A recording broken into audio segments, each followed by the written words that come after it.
बिहार की जमीन पर यूपी की जंग। एक पड़ोसी आए थे, कोई पड़ोसी, एक रंगा पड़ोसी। इनका एक पार्टनर उत्तर प्रदेश में है समाजवादी पार्टी के रूप में, एक घोर हिंदुद्रोही है। 2027 की स्क्रिप्ट 2025 में तैयार। इस बार योगी जी भागेंगे।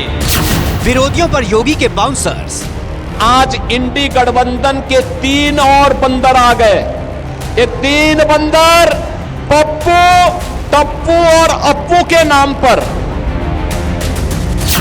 अखिलेश का योगी पर पलटवार। पूरी बीजेपी गप्पू है और बाकी सब चप्पू हैं।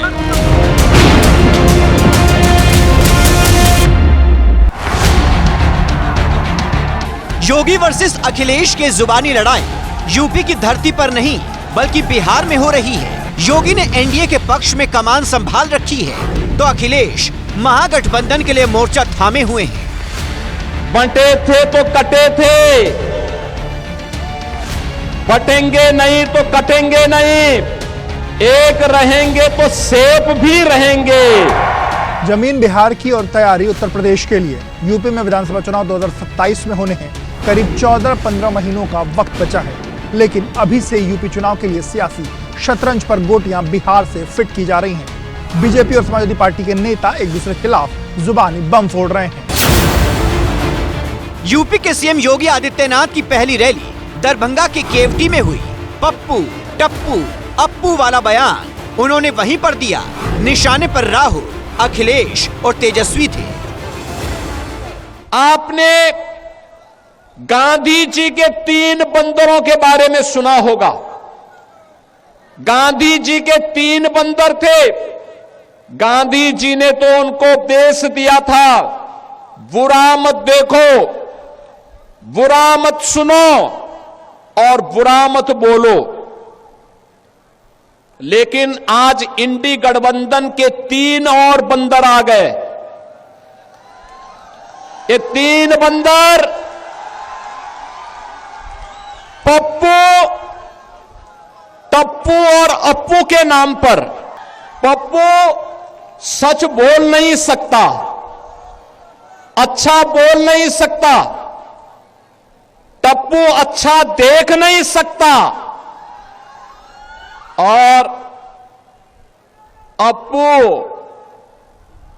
सच सुन नहीं सकता। पूरी बीजेपी गप्पू है और बाकी सब चप्पू हैं। अखिलेश ने योगी के बयान पर यह पलटवार सिवान के रघुनाथपुर में किया। दोनों तरफ से शब्दों के तीर आज खूब छोड़े गए। बिहार के चुनाव में यूपी के 2 धुरंधरों के तीखे वार पलटवार सोशल मीडिया पर सुर्खियों में रहे। लोग इसे यूपी चुनाव का ट्रेलर बता रहे हैं। पिछले साल हुए लोकसभा चुनाव में बीजेपी को यूपी में अच्छा खासा नुकसान हुआ था। जातीय गोलबंदी की वजह से समाजवादी पार्टी और कांग्रेस के गठबंधन को जबरदस्त जीत मिली थी। बीजेपी अयोध्या जैसी लोकसभा सीट भी हार गई थी। अब अखिलेश यादव बिहार में अवध हराया, मगध भी हराएंगे जैसे नारे देकर महागठबंधन को मजबूती देने में जुटे हैं। राहुल गांधी की वोट अधिकार यात्रा का जब आरा में समापन हुआ था, तब अखिलेश ने अवध और मगध वाला नारा पेश किया था। अखिलेश इसी नारे के साथ अब बिहार के चुनावी रण में जोर आजमाइश कर रहे हैं।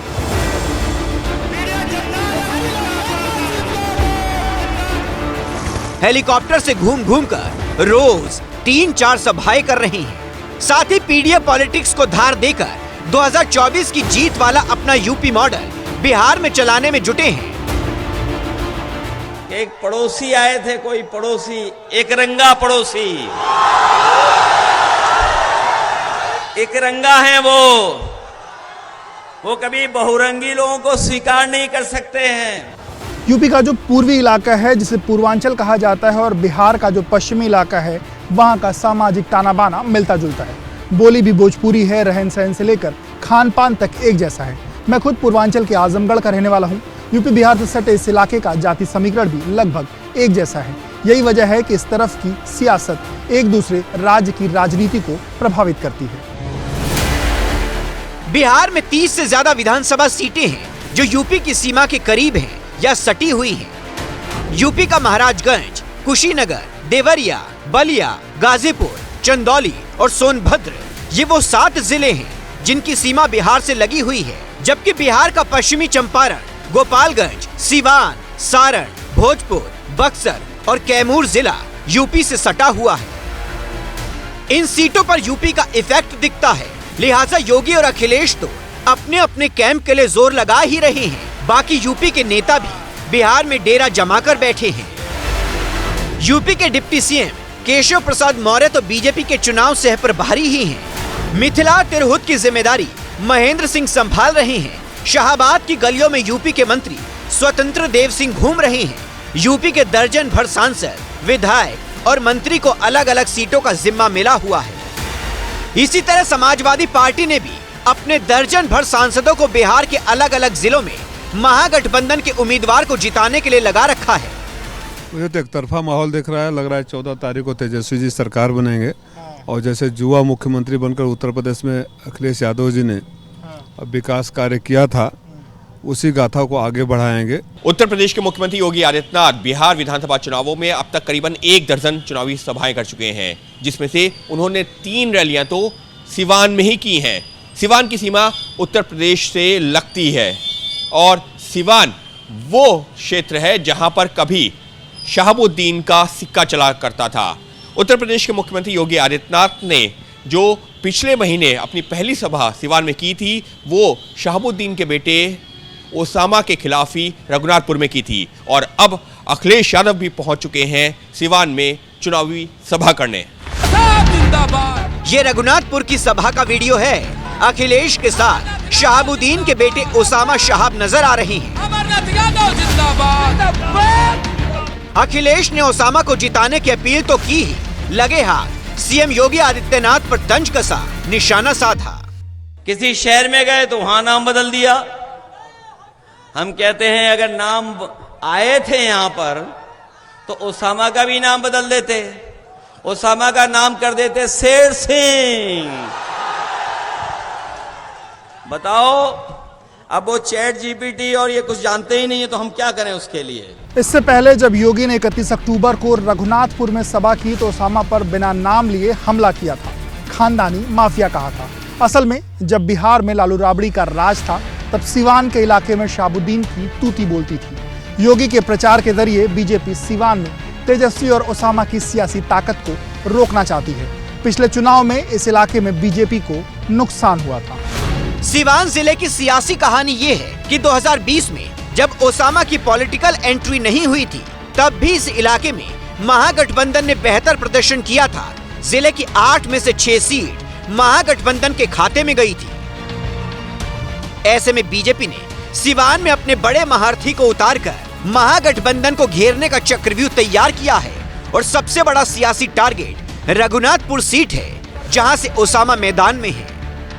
बहनों और भाइयों, मैं परसों रघुनाथपुर में आया था और रघुनाथपुर में मैं इसलिए आया था क्योंकि एक खानदानी माफिया वहां पर फिर से कब्जा करना चाहता है।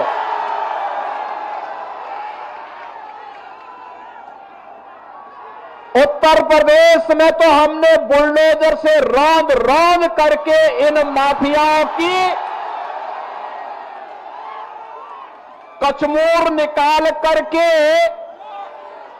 उत्तर प्रदेश की धरती से जहन्नुम के रास्ते उनके खोल दिए हैं।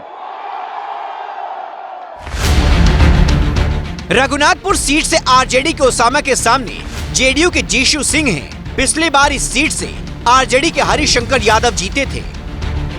रघुनाथपुर में कुल वोटर करीब 3 लाख हैं। मुस्लिम वोटरों की संख्या 22% है। यादव आबादी 18% है। राजपूत 10% है। दलित वोटर 12% हैं। वैश्य और अति पिछड़ी जाति के वोटर अच्छी खासी संख्या में हैं। खास बात यह है कि मुस्लिम ज्यादा संख्या में होने के बाद भी इस सीट से कभी कोई मुस्लिम नहीं जीता है। बिहार के चुनाव प्रचार में योगी की डिमांड ज्यादा है क्योंकि योगी आक्रामक प्रचार के लिए जाने जाते हैं। उनका अपना स्टाइल है और पब्लिक परसेप्शन यह है कि योगी कट्टर हिंदुत्व के हिमायती। महाराष्ट्र में उनका बटोगे तो कटोगे वाला नारा चुनाव में काफी हिट रहा है और बिहार चुनाव में इस नारे की एंट्री आखिरी मौके पर हुई है। बंटे थे तो कटे थे,